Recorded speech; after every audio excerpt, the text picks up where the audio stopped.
Hi guys, welcome to another Diwali tutorial on my YouTube channel. And before I start that today, I thought I'll first show you some of the products that we'll be using throughout, these upcoming month where I'll be sharing a lots of Diwali card tutorial. And here is the look at all those Diwali stamps that has been launched in Craftangles. I think in past 3-4 years. Now this is not all the Diwali stamps, that has been released. I don't have all of them, but I wanted to show you that there are lots and lots of options to choose from.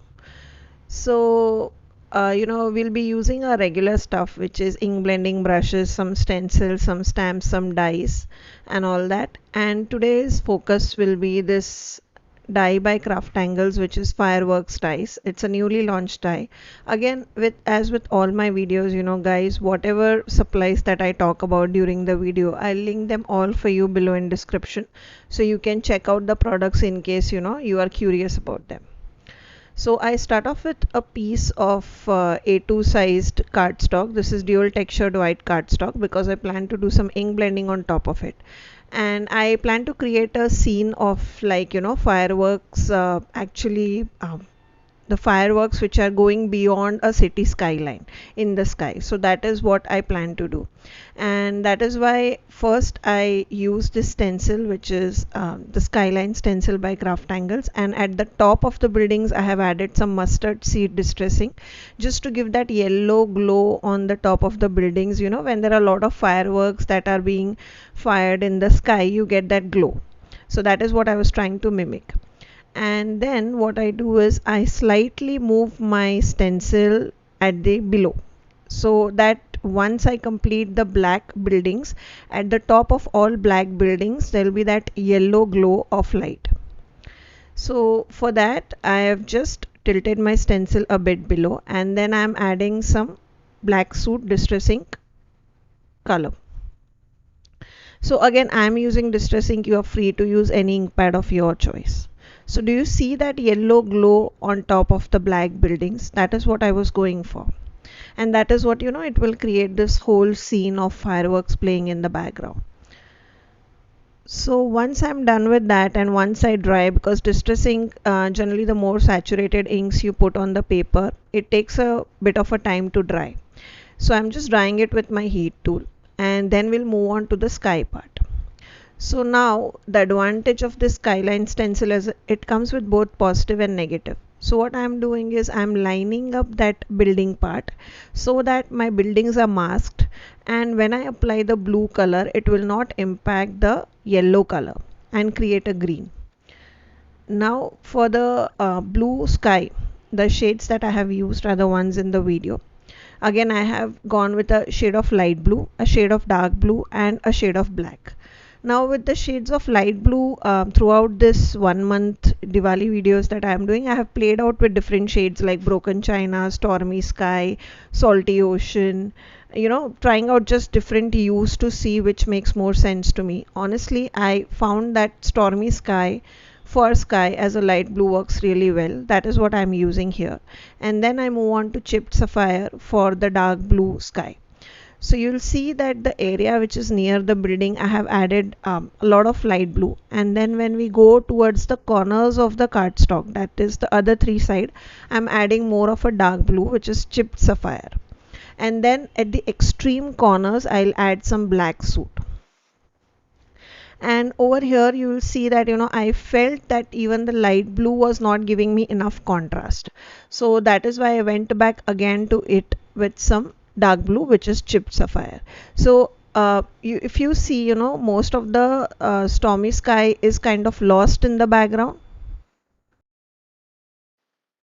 but it's a process. I feel honestly with ink blending, till the time you actually start ink blending, you never know what exactly are you're gonna end up with. So now again you'll see that I added a lot of black again, and then I'm pushing that black using some chipped sapphire towards the center. So what this does is it creates a very dark moody background, which I want, because now I'll be adding some gold fireworks on top of it to create that contrast. And then you see how this yellow on the top of building plays in the contrast, right? And you'll see the advantage of putting that mask is that our yellow was not lost at all while putting the sky colors. So that is what I really like about this card is that the contrast of colors that we are playing with, which actually enhances the whole Diwali scene.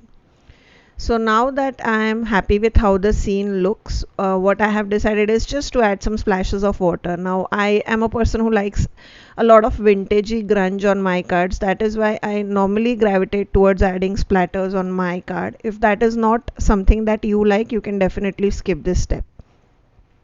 Also, you will see that unlike my previous card, I took my time to do some ink blending on top of it, and that is why you see the difference, that how the black seamlessly blended into the blue.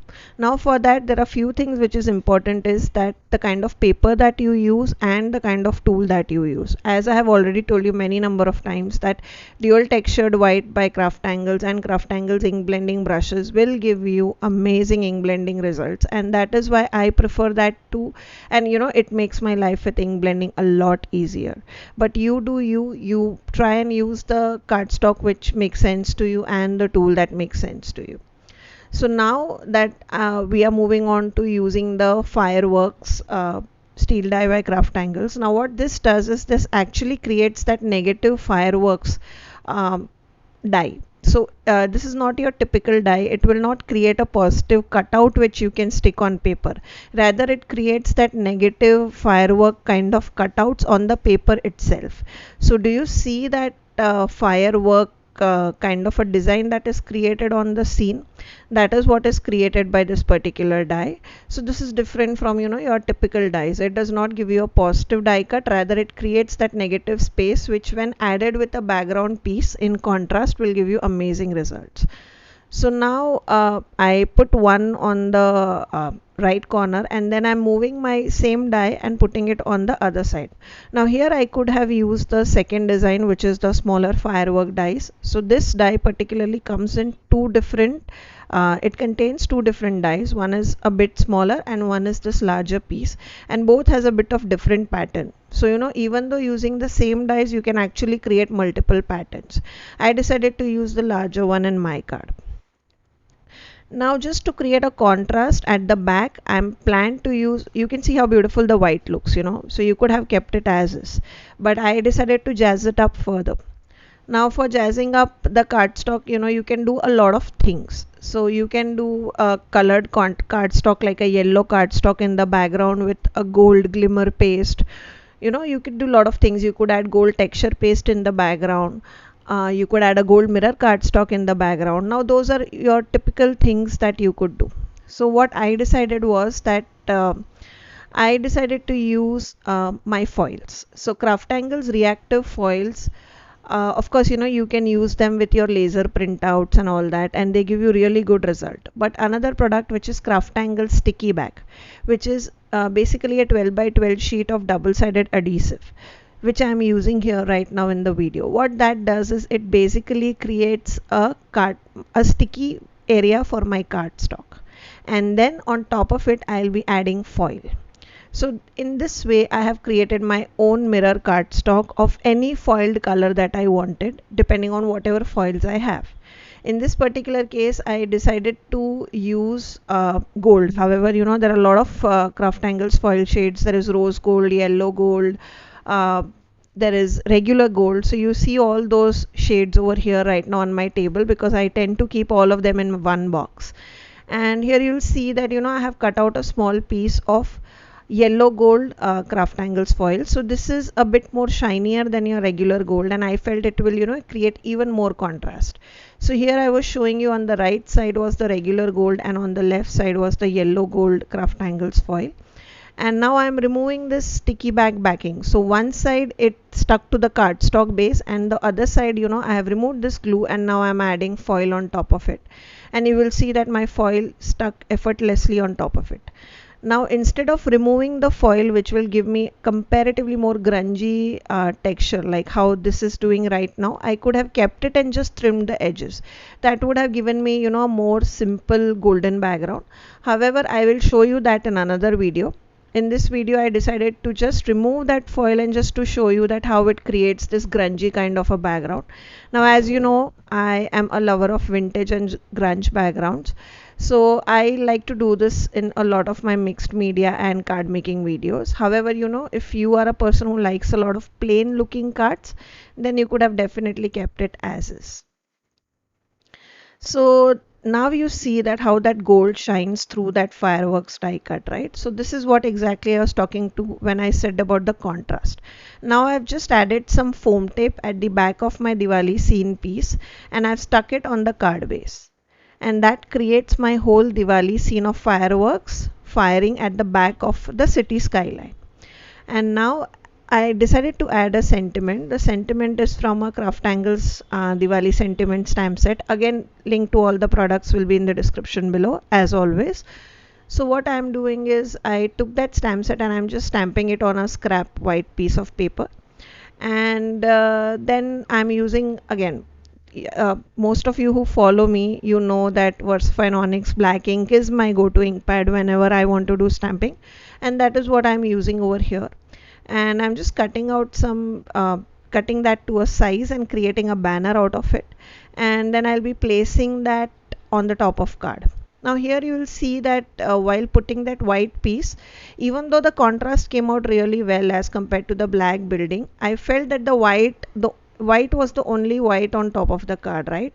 So rather I decided to color it yellow, so that you will have two yellow things on the top of the card. One is that glow behind the buildings, and one is this sentiment. So it kind of ties in your colors as well. So whenever you're making cards or designing something, do think of all those things as well, that you kind of repeat your color more than once at various places. So that will create a good cohesive look for your card final design. So I'm just cutting it out and creating a banner, and then I decide to pop this up on the top of my card using some foam tape. Now while doing this, I felt that again I wanted to repeat that golden in my card as well. So what I did was I created a small golden strip on the top of the cardstock, again the same gold foil. However, this time I used red tacky tape because I just wanted a small strip of the gold. And then I'm adding that on the top of my sentiment in such a way that my sentiment has that small gold showing through at the bottom, and then I'll add that on the top of my card. So what this does is my yellow is being repeated twice on the card. Same happens with my gold as well. So it kind of makes the whole card cohesive. So that was a card today. Even though it looks simple, it is packed with a lot of techniques. I hope you enjoyed. I'll leave you with the close-ups. And if you did enjoy my video, don't forget to like, do consider subscribing, and do comment. I always love to hear what you have to say. I'll see you in my next video. Till then, take care. Bye bye.